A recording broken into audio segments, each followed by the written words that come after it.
thighs. She was very well cast, and her career sped on like a bullet. She remains one of Hollywood's busiest actresses. Welcome, Jacqueline Bisset.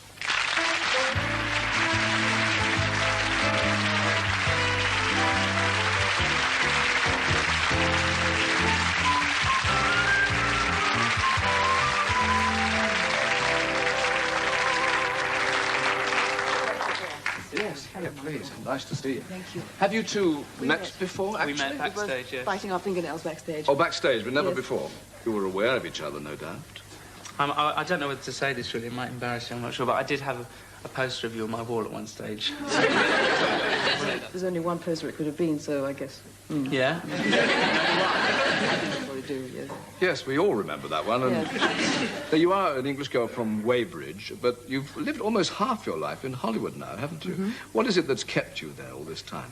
I sort of got in the swing of it. I went there not meaning to stay there and bought a house and got involved emotionally, and one thing led to another, and there I am. But I come home a lot, and I still think of here as being home because my mother's here and stuff. Do you miss our lovely weather and our terrific trains? And Yes, I do. I do miss the trains. I used to take the train every day from Reading to London for 2 years. Took that long? Paddington Station, yeah. Some nights, yes. You made a pretty good start in Hollywood, didn't you? I mean, you filmed with Sinatra, with Newman and McQueen. Were you in awe of these people? Well, yes, I was. Of Sinatra, yes, I was. Especially when he came up to me and he said, "I'm Frank Sinatra." I just thought it was amazing. He offered me a cup of coffee, and I think my mouth fell open because it was so obvious, and it just seemed so sweet that he would say that. Don't you still say that to people when you meet Well, them? I do, but I'm not Frank Sinatra. What about McQueen, then? What was he like? Well, Steve is actually the person I feel I got to know the least of all the actors I've worked with. I came to Hollywood, I was still very much an English girl, and I didn't know all this sort of hip jargon that he used to talk, and he would come rushing up to me. It was his first production, and he'd come, rushing like it was the emergency of the world. He had to speak to me, and he'd say, well, dudes and soul chicks, and it was all this stuff, and yes, Steve, yes, Mr. McQueen, yes, Mr. McQueen, yes. And he'd rush off again. And I thought, well, I didn't quite understand what he meant, and I kept waiting for the explanation of my character, which was being rewritten. And I sat around for 10 weeks waiting for my character to be rewritten. And the whole thing was absolutely terrifying. Very sweet, but he was a very nice man, I think. I think he was. He was just nervous, and he loved his motorcycle. It was like his escape, so... The minute the shooting was over... His great escape, yes. Right. You didn't understand Steve McQueen. I expect he was rather, perhaps frightened of you being very, very English, and your background is perfectly English with boarding school. Did you enjoy it? Did it put iron in the soul? It did put iron in my soul. It's been the best thing for me. I mean, it's amazing. I'm often standing when people are dropping around me. What do you mean? Well, I just think that it gives you a little toughness, You don't complain as much. As long as you've got a hockey stick. A half, didn't you? So the papers say. We all believe the papers. I think they had to discover me, really, because I was just so... I'm one of these people that went through one of those incredibly unfortunate periods called puberty, where basically, like, my face exploded, and I also, as a child, I wore very thick glasses and was very overweight, all the best things you can possibly be. And I just generally didn't have a clue. I mean, I was one of those kids that never didn't even see a mirror until I was about 13, and by that time it was too late. I was right bang in the middle of the spots and the hair and everything. So I just basically had given up on the idea of girls until I was about 15, and then when I was about 15, I suppose my hormones calmed down a bit, and I was very shy, but girls actually, initiated relationships, kind of thing. So I was all right from then on. But whenever you see a bad picture of yourself, well, whenever I see a bad picture of myself, that 13-year-old comes flooding back, waddling along. Chubby too. How modest you both are. When you were a model, was that a good time, do you think, to be a model in the raving 60s? I think it couldn't have been... I mean, really, for me to have left an English school and gone to London, I think it was about 1962, I left the English school and went to London. The Beatles were starting, the twist was coming in. It couldn't have been better. I thought my mind was going to explode with excitement. Is there an equivalent now? I'm wondering if people of the same age have an equivalent. I don't think so. Hmm? I think youth culture has come to pretty much a standstill at the moment. It's a bit of a shame. I'm sure something will happen. But tell us about your very first film part. When was that, and what did you do, Jacqueline? I did little bits in the knack and something called Arrivederci Baby and odds and ends, sort of basically extra work. No, but my first real part was with Roman Polanski tested me for a film. And I got a small part. I didn't get the part I tested for because he decided to take a professional. He wanted someone unknown. He didn't want a professional originally. Then he saw the tests and he realized he needed a pro. That's pretty good, isn't it? Now, your latest film, called Forbidden, you are playing someone who is still alive. Does that involve certain problems? When I met her, I thought, what the hell do I wear? There's this 75-year-old countess who's been through Berlin, the war, and has been an extremely heroic figure, and I could tell how strong she was and how absolutely unrelenting and uncompromising, and I just didn't know what to wear to sit opposite her and find out how I found her, let alone how she found me. I mean, it was just, so I put on, I thought I better wear black. I thought black. And I thought black. And I thought, well, strong, right, leather. So I put black leather on. She didn't stop her, by any chance? I didn't mind trying anything. So I certainly shouldn't wear pink or red or anything but black. So I shall just fade into I shall just become a face. I shall fade into the chair. I felt ludicrous going through this. Really, I was like a child trying to please, I suppose. And you did? Well, she likes me in the film. Yeah. And I like her in life, you know. George, have you had film offers? I would like to try it one day, but I think I'm going to wait until people are not so concerned about seeing George Michael, and also until people stop offering me lousy parts. Use your own name, which is what? My own real name? Yeah. Somebody told me you were going to try and say this, but I don't believe them, because my real name is Yorgos Kyriago Banayoudou. It sounds like George Michael can say it really quickly. Yeah. That's why I didn't say it. It's a real, you know, get your teeth into it Greek name. So what is next? A Mel Brooks comedy or what? I'd like to do something, yes. I'd like to do something more really witty, really sharp and sort of ironic. Do any of the soaps appeal to you at all? No, they don't as yet. No, they don't. No, it's too much. Pretty witty. Pretty witty. They're funny. They are funny, some of them. But you do that whole lifestyle, if you were in one of those soaps, you don't have a life. It's all work and all dressing up and going to charities and stuff. I can't believe how hard those girls work, particularly Joan Collins and Linda Evans. They work terribly hard. They have no private life at all. They're always at openings and charities and flying here, all frequently for the benefit of other people. Do you know, I really can't imagine anything worse than working for a living. Jacqueline, thank you very much indeed, just for the moment.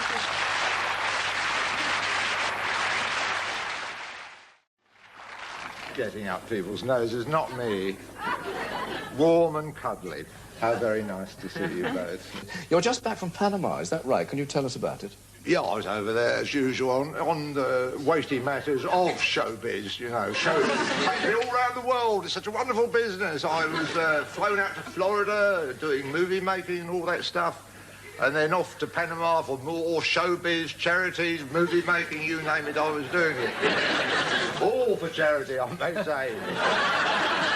And I was in Panama, lovely people, lovely climate, lovely weather, lovely food, lovely sand, lovely sea, and lovely charities. I mean, the whole world benefited from me being down there in Panama, the capital of Panama, of course, is Panama City. And I was in Panama City, lovely place, lovely town, lovely people. Speak a lot of Spanish down there, but that's their privilege. Why shouldn't they? And I was there. You couldn't get a Panama hat there at all. I knew they had a canal, which I went to see, and it was very impressive. So naive. Oh, they got this canal now, and I got there, and they had 7 locks. I trooped up with about 500 Americans who all gathered on this viewing spot to be told about the Panama Canal and why they have 7 locks. Why do they need 7 locks? Is the Atlantic higher than the Pacific? And would it all leak through, flood? Do you know why you need 7 locks for a canal going Well, on the map, it's about that, isn't it? Well, let's talk in a grand and general sense. Are you one of the world's great travellers? Yes, I do travel about, only really on, you know, the wonderful world of showbiz. Sometimes they pay my flight and I pop over all over the world travelling, you know. Yeah, I've been around a bit here and there, and I'm not any good at it. Are you an intrepid flyer? No, I'm hopeless. I seem to have been flying for the last 6 weeks. It's so exhausting. I had an awful trip out to Lake Tahoe in America. I went out there with Neil Shand, comedy writer, and I think he co-produced the show. And it said, fly to San Francisco, then fly to Reno, and then private helicopter from the airport to the hotel, Lake Tahoe, which sounded sort of very grand indeed. But Neil Shand already crashed in a helicopter in New York 10 years ago with David Frost. Just the engine cut out and it fell into Central Park. And yeah. David jumped out saying, hello, good evening.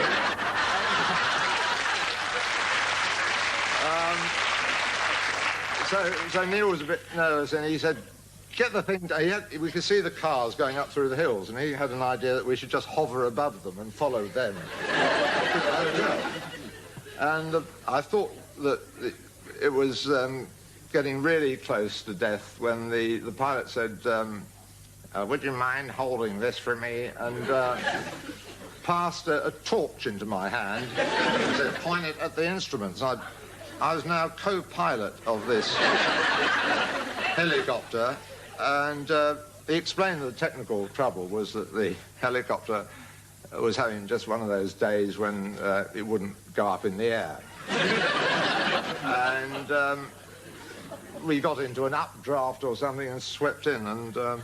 Thank God you were a star. They would have treated you badly otherwise. I know. I think he was in awe of the British accent. I find, Peter, you go away for a couple of weeks, and when you come back, the whole world is turned upside down. The papers are full of the most bizarre stories that never occurred while you were actually there. Well, it's very disturbing coming back from anywhere. I mean, there's no room service. That's what I found I was surprised when I get back home and discover I can't actually pick up the phone in my own house and have a long, rambling conversation in Spanish about some fried eggs. Huevos fritos, por favor, didn't work on my machine at all. But yes, it was, I got straight back from Panama and immediately plunged into the newspapers with this poor judge who was convicted for curb crawling, and his defence was that it was Yom Kippur rather, and he was looking for his dad's house and asked 4 women along the way. And that was the first thing I read, and then, of course, I got plunged straight into the Satanic Regalia trial, which is going on in Maidstone at the moment. I don't know if you're up to date on that, but it is alleged that a gentleman got about £250,000 out of this vicar, which, again, the prosecution allege he spent on prostitutes, drink and fast cars.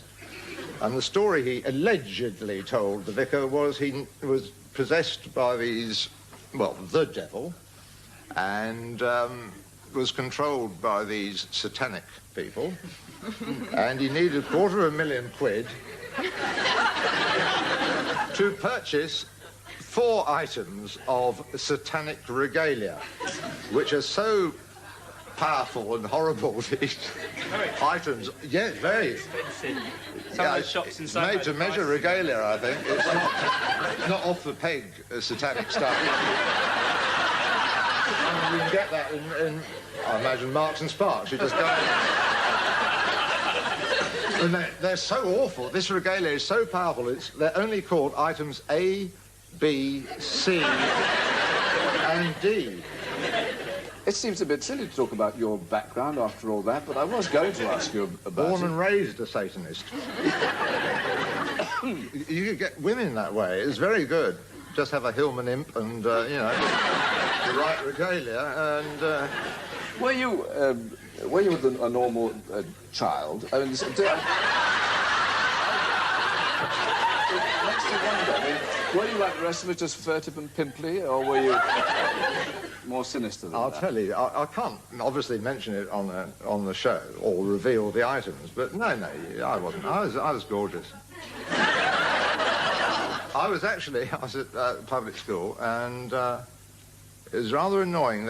In those days, we didn't see women or girls or anything, except once a term there was what was called a dance against something or other. So it was a girls' school. It was like a football fixture. Yeah. We never won. I once got a sort of draw in the organ loft, but that was as close.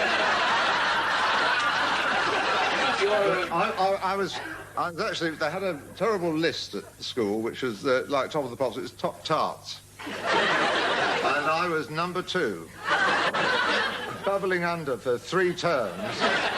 And there was one boy who was so gorgeous, and I won't reveal his name because I know that he's happily married with 3 kids and living in, well, I won't mention the place, but Leighton Buzzard would not be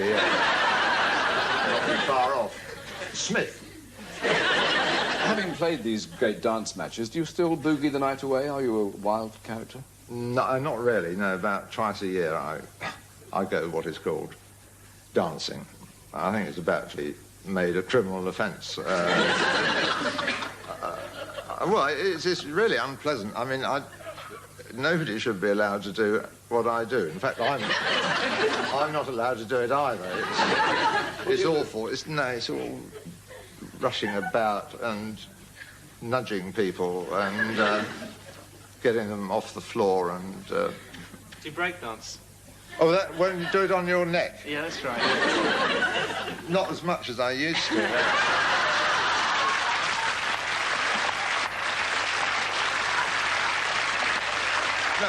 do you do much of that, No, none of that. I was, you know, like we show business people are. We were chatting before the show, and he mentioned. Oh no! He mentioned that his shoes were a little bit dirty, and I said, "You'll get letters about that. It's so awful to be on a chat show with dirty shoes." I mean, Peter Noon never did that, did he? Adult viewing, yeah. I wouldn't have done it if it was on one of the kids' shows, you know. It's extraordinary because Herman's Hermits were impeccable with their shoes. And look at that. Marks and Sparks toweling stuff. As Jacqueline, immaculate as ever.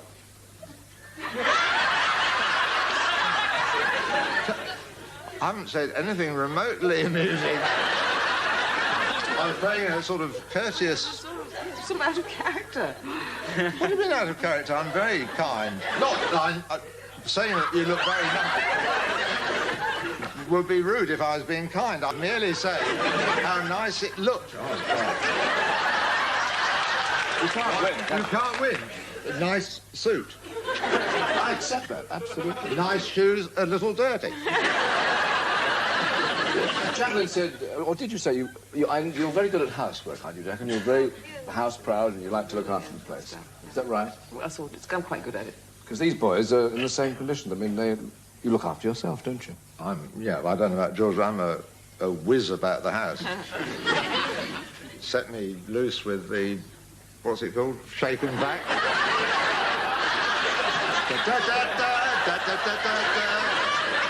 That's my dance style, actually.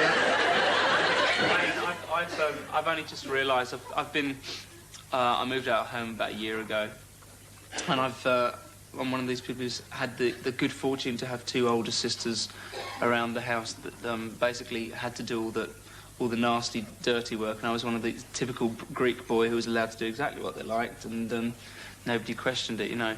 And so I've only it's taken me about a year to realise that the things that I put down when I've used them don't actually disappear of their own accord. And that if you don't actually pick them up and put them back where you got them from, they're still there 2 weeks later when you still haven't cleaned your house and it looks a bit of a tip. And so now I'm just starting to become, I suppose, vaguely house proud.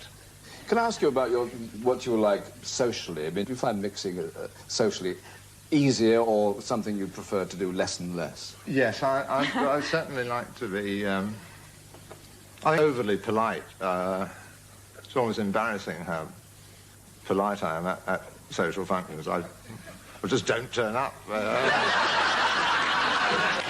Send bottles of champagne all run down? Yeah, I don't turn up, send a bottle of champagne, say, what a nice guest he is, you know. I don't really go out that much, and I have very little social life. It's mainly appearing at Brazilian soap operas on television and wondering why on earth telly closes down. I don't do much socialising. Well, I'm glad you made the effort tonight, and I've no idea what we've been talking about, but thank you very much indeed for your company, Peter Cook. Thank you. Jacqueline Bissett. And George Michael. See you next week. Good night.